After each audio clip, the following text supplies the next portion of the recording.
Exponencial, o ritmo da mudança.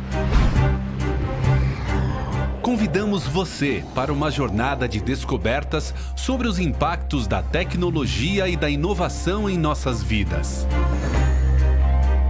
Terra fértil, fauna e flora, luz solar e muita água. Condições ideais para o desenvolvimento da vida. A ação humana e os efeitos do desenvolvimento global. Construção de cidades, geração de riquezas e exploração dos recursos naturais. Vegetação devastada e alto índice de poluição. A destruição do meio ambiente é resultado do desenvolvimento acelerado dos últimos 200 anos. Economia verde, créditos de carbono, carros elétricos, energia eólica. Como as tecnologias estão ajudando o homem a construir um novo cenário para o planeta? O tema deste episódio é sustentabilidade.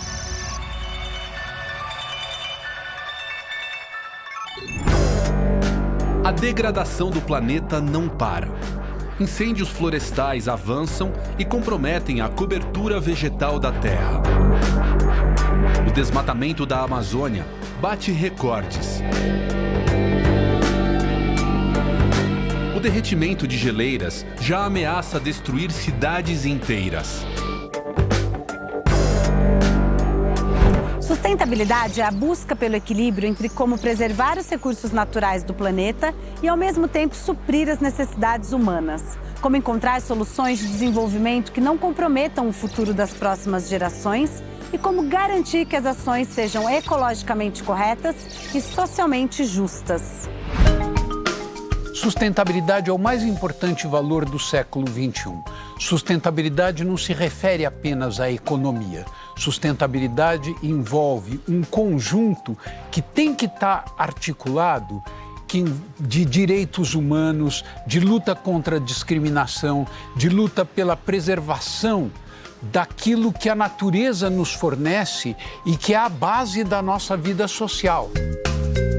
A sustentabilidade ela é um tripé que representa um equilíbrio entre a economia, a sociedade e o meio ambiente. E o tema vem ganhando cada vez mais relevância à medida em que a sociedade, os governos e as empresas vêm percebendo os efeitos dos impactos ambientais e principalmente decorrente das mudanças climáticas globais. Nós vivemos uma situação no Brasil e, na verdade, no mundo todo, especialmente nos países em desenvolvimento, muito delicada do ponto de vista social. Enormes desigualdades. É preciso combater essas desigualdades, porque elas colocam em risco a sustentabilidade social. O uso de tecnologia tornou mais fácil o acesso à informação, aumentando o controle e a capacidade de avaliar e monitorar o resultado das ações humanas sobre o meio ambiente. Os problemas ambientais são resultado do acelerado crescimento populacional, do desenvolvimento econômico e do aumento do consumo.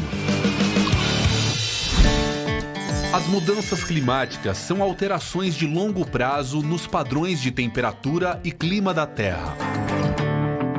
As mudanças climáticas globais, elas são processos naturais. Por exemplo, na era do gelo, a gente tinha um resfriamento ou aquecimento.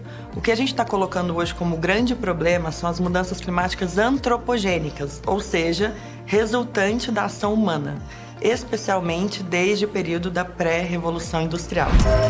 Com a Revolução Industrial, no século XVIII, os combustíveis fósseis passaram a ser utilizados em larga escala. O carvão mineral foi o primeiro a servir de fonte de energia, movimentando máquinas, navios e locomotivas.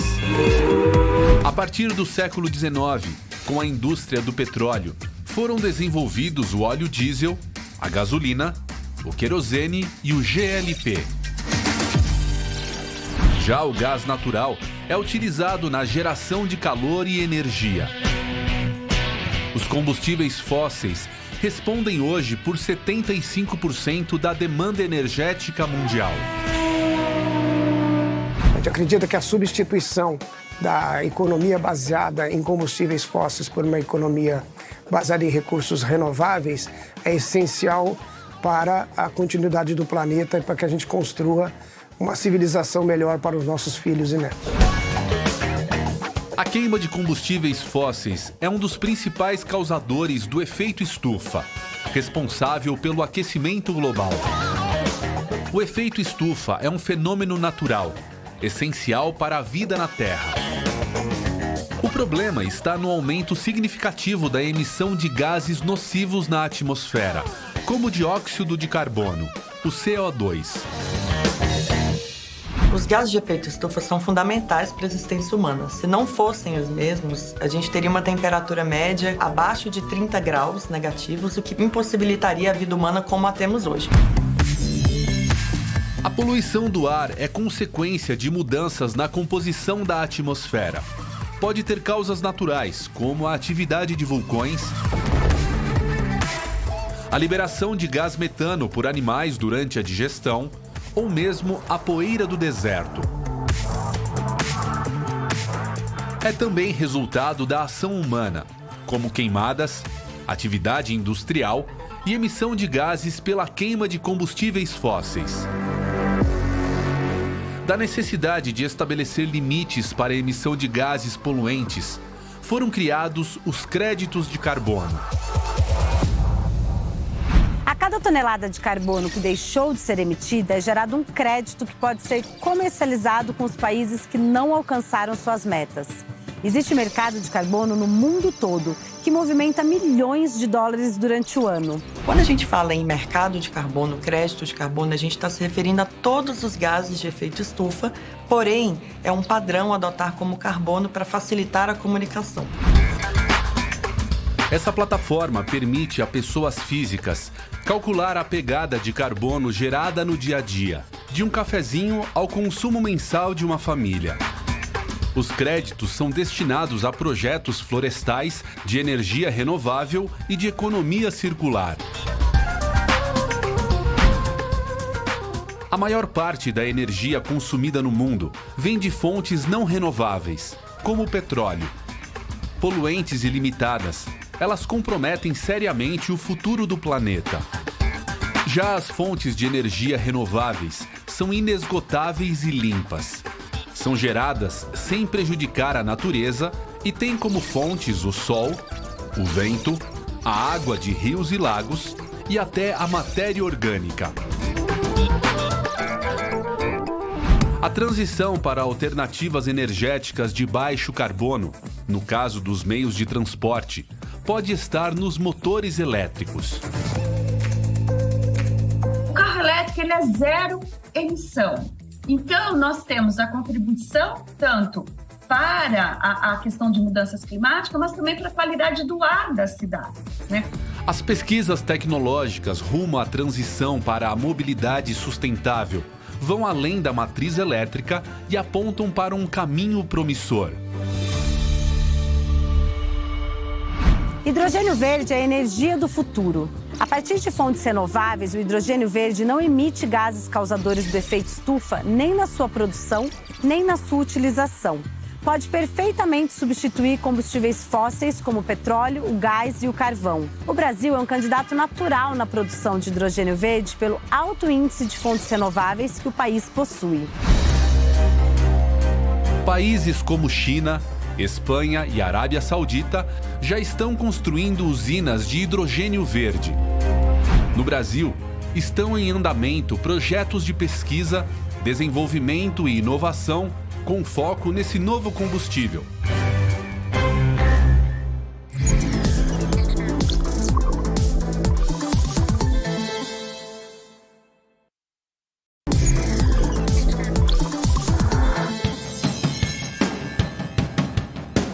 O descarte de resíduos na natureza só cresce. No ritmo atual, a previsão é de que a produção de lixo no mundo chegue a 3,4 bilhões de toneladas por ano em 2050. A maior parte dos resíduos sólidos vai parar em aterros sanitários, contaminando o solo e o lençol freático. ou é incinerada, liberando gases poluentes na atmosfera. Alguns caminhos para minimizar o problema são a reutilização, a reciclagem e o consumo consciente. Consumo consciente é um consumo com o melhor impacto possível. É o consumo em que o consumidor tem a percepção de qual vai ser esse impacto sobre a sociedade, sobre o meio ambiente e tenta fazer com que haja o melhor impacto possível, seja na compra, no uso ou no descarte de um produto. Com a tecnologia, é possível transformar resíduos em energia limpa. Um exemplo é o reator que imita a natureza ao transformar matéria orgânica em gás. Então, a gente consegue preparar essa matéria orgânica em pedaços e a gente coloca esses pedaços dentro de um reator. Esse reator está aquecido acima de 1000 graus e quando esses pedaços de resíduo eles entram dentro do reator e encostam nesse núcleo aquecido acima de 1000 graus, eles se volatilizam num instante de segundo.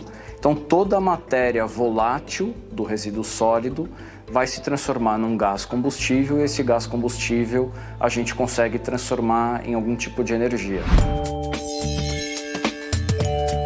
Mais de 70% da superfície do planeta Terra é constituída por água. Apesar disso, 97% desse total é composto por água salgada e, portanto, imprópria para o consumo. O Brasil é um país com recursos hídricos abundantes e responde por cerca de 12% da água doce do mundo. Fundamental para a sobrevivência de todas as espécies do planeta, a água não é um recurso infinito e está ameaçada pelo desperdício e pela poluição. Segundo a ONU, o acúmulo de plástico nos oceanos deve dobrar até 2030, pondo em risco a saúde, o clima e a biodiversidade. Já o uso de pesticidas e fertilizantes na agricultura, os resíduos industriais e os esgotos domésticos despejados nos rios e lagos comprometem a qualidade da água e os ecossistemas aquáticos. Os rios são promotores de diversos serviços ecossistêmicos na paisagem, como melhoria do clima, tratamento das águas, promoção da biodiversidade. Então, cidades que têm rios saudáveis são também cidades mais saudáveis e, por consequência, possuem população com qualidade de vida melhor. Em Paris, Londres e Chicago, a população já voltou a ter rios navegáveis e despoluídos. A técnica de jardins filtrantes é uma das tecnologias usadas na despoluição de rios. Os jardins filtrantes compõem uma técnica de tratamento de água, onde as plantas fazem a fitorremediação de cargas poluentes. Então, o que a gente chama de resíduo, as plantas chamam de nutrientes. Então, elas processam essas cargas poluentes e devolvem para a gente água limpa. Então, basicamente, o sistema é composto por uma série de filtros plantados por onde a água passa, os efluentes, águas de rio, lagos. E com isso, essas águas vão sendo tratadas, remediadas, e no final do processo a gente tem águas com a sua qualidade enriquecida. O desmatamento, a eliminação total ou parcial da cobertura vegetal nativa, é um dos mais graves problemas ambientais da atualidade. Resultado da atividade humana para a exploração de madeira, expansão agropecuária, atividade mineradora ou crescimento da urbanização, o desmatamento tem consequências gravíssimas ao comprometer o equilíbrio do planeta. O desmatamento provoca a erosão do solo, prejudica a reciclagem de gás carbônico, ameaça a biodiversidade e a vida de comunidades inteiras, além de acentuar os efeitos das mudanças climáticas. Desde 1970, o Brasil já perdeu 20% da floresta amazônica e 50% do cerrado. Biomas representativos do país. O desmatamento da Amazônia tem consequências em vários níveis. A gente tem consequências em níveis globais, com a emissão desse carbono que está estocado na floresta para a atmosfera. Isso é muito ruim para a questão global, climática. Nós temos perda de biodiversidade, perda de áreas que são super importantes para os povos tradicionais. O MAP Biomas é uma rede colaborativa que une ciência, tecnologia de satélites e análise de dados para monitorar o desmatamento no Brasil. Para o mapeamento do desmatamento no Brasil, a gente usa um conjunto de satélites. Nós temos satélites de média resolução que estão passando diariamente, cobrindo essas áreas do Brasil, e a gente percebe onde tem esses alertas de desmatamento. Em cada alerta desse, nós temos imagens de alta resolução, imagens diárias, que daí a gente consegue comprar essas imagens de alta resolução e cruzar com todos os dados públicos. O comércio ilegal de madeira e a busca pelo aumento de áreas de plantio e para a criação de animais são as principais causas do desmatamento. Um dos caminhos rumo a um sistema de produção mais sustentável pode ser a agricultura 4.0. O conceito envolve o uso de máquinas com inteligência artificial, conexão 5G, sensores, softwares e até robôs autônomos. Um exemplo de aplicação da agricultura 4.0 é a tecnologia de biocápsulas, criada para promover o reflorestamento em massa. A gente transforma resíduo em árvores, né? Como que a gente faz isso?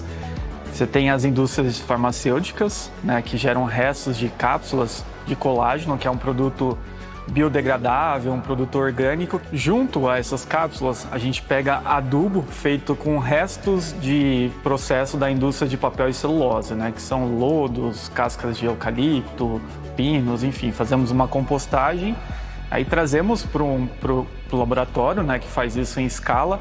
Em uma dessas cápsulas de colágeno, a gente insere sementes de árvores nativas do bioma específico, né? Então, qual que é a vantagem disso? Ela protege a semente contra fungos, contra insetos, ela nutre, porque você tem macro e micronutrientes na própria composição do colágeno, e ela também, por meio dessa dispersão com drone, ela consegue fazer isso em massa, né? Então, você pega grandes áreas que têm difícil acesso e você consegue aplicar grandes quantidades de sementes por meio do drone.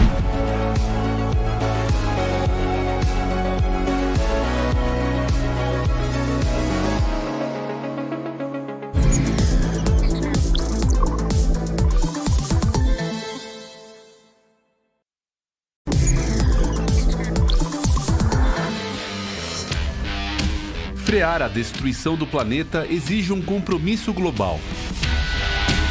O caminho para atingir este objetivo é a economia verde. Segundo a ONU, o conceito define uma economia voltada à melhoria do bem-estar da humanidade e à igualdade social, ao mesmo tempo em que reduz os riscos ambientais e a escassez ecológica.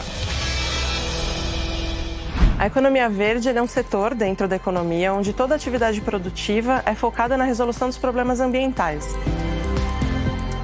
Fazer uma economia dita verde é trazer o máximo de valor para as pessoas que trabalham e que habitam determinado lugar, com um retorno que faça com que elas também possam ter uma vida digna e que seja um processo circular e sustentável.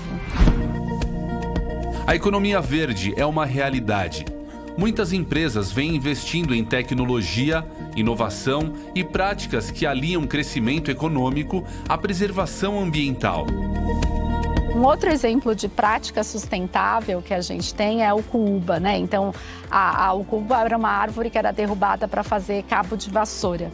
E aí a gente descobriu que ela tinha um potencial enorme para ser utilizada em cremes hidratantes, trazendo aí benefícios muito interessantes para a pele. Até chegar no produto final, a gente tem muita ciência envolvida para entender exatamente quais são as melhores maneiras de extrair, de armazenar essas espécies.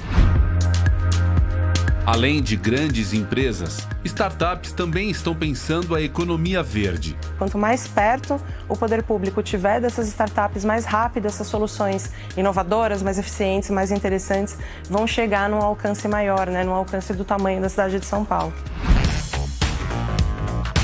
O Green Sampa concentra startups focadas em ideias verdes e inovadoras. Uma das empresas do Hub desenvolveu uma solução para o descarte sustentável de resíduos orgânicos. O biodigestor funciona de uma maneira muito simples. É um processo 100% biológico, livre de produtos químicos, onde a cada descarte a gente garante a manutenção da temperatura interna para otimizar o processo de decomposição, com adição de água para que os fungos e bactérias e suas enzimas transformam esse resto de alimento em efluente. Com a pesagem automática, a cozinha tem inteligência para evitar que a comida vá para o lixo. A economia circular propõe um modelo de desenvolvimento econômico a partir do uso racional dos recursos naturais. Prioriza a redução do consumo e propõe a reutilização, a recuperação e a reciclagem de produtos, matérias-primas e energia, de forma a reinseri-los na cadeia produtiva. E a logística reversa está muito focada na economia circular. Quando a gente pensa de o teu celular usado, um toner e várias outras coisas, a gente consegue ir num ponto de geração, trazer esse equipamento aqui. Então, eu já estou fazendo a logística e a manufatura reversa. Eu desmonto todos esses equipamentos e eu reinsiro num processo produtivo dentro da indústria.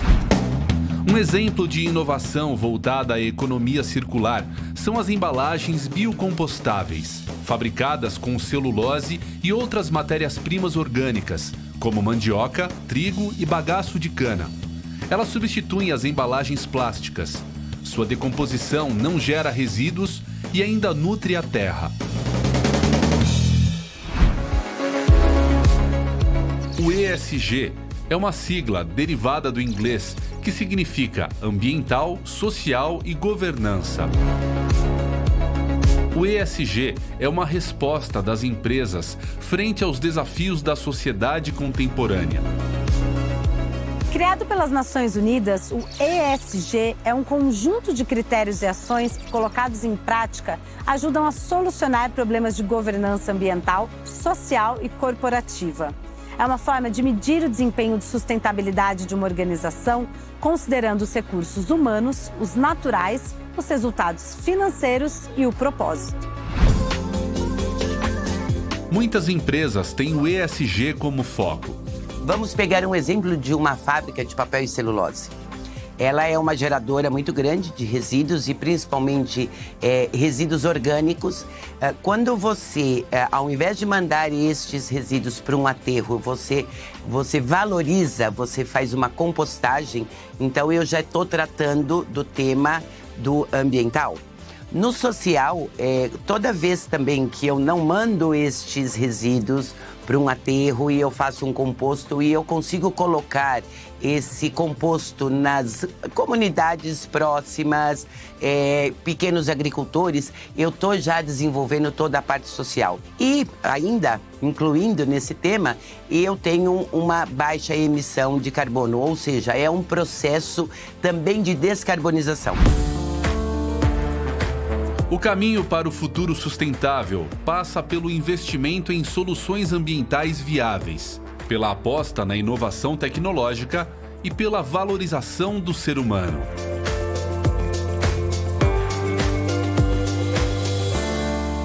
As perspectivas de futuro para a sustentabilidade são muito preocupantes. O mundo até hoje não conseguiu reduzir as emissões de gases de efeito estufa. Ano após ano, essas emissões vêm se mantendo estáveis ou aumentam, quando na verdade elas deveriam estar em rota descendente. Nós estamos produzindo cada vez mais gases de efeito estufa e, portanto, estamos indo na direção oposta a combater as mudanças climáticas. O mesmo está acontecendo com a biodiversidade, isto é, com as espécies animais e as espécies de plantas. Então, se não houver os cuidados das pessoas, dos governos, das empresas, da sociedade em geral, das comunidades, para cuidar desses elementos, a perspectiva não vai ser boa. Nossa sociedade tem um grande desafio, que é o de adaptar nossos sistemas e nossas cidades para as mudanças climáticas. Sim, é possível produzir, aumentar a produção sem desmatar e recuperando áreas que foram desmatadas e que hoje estão abandonadas. E o Brasil tem condição de ser um grande protagonista. Nós estamos na era da implementação dessas medidas sustentáveis e é fundamental que agora seja estabelecido essas medidas de políticas, incentivos para que a gente não fique para trás. O Brasil pode e deve ser um grande pioneiro nessa agenda de implementação da sustentabilidade. Sustentabilidade é o futuro da espécie humana no planeta, né? E a tecnologia, a ciência são habilitadores desse futuro.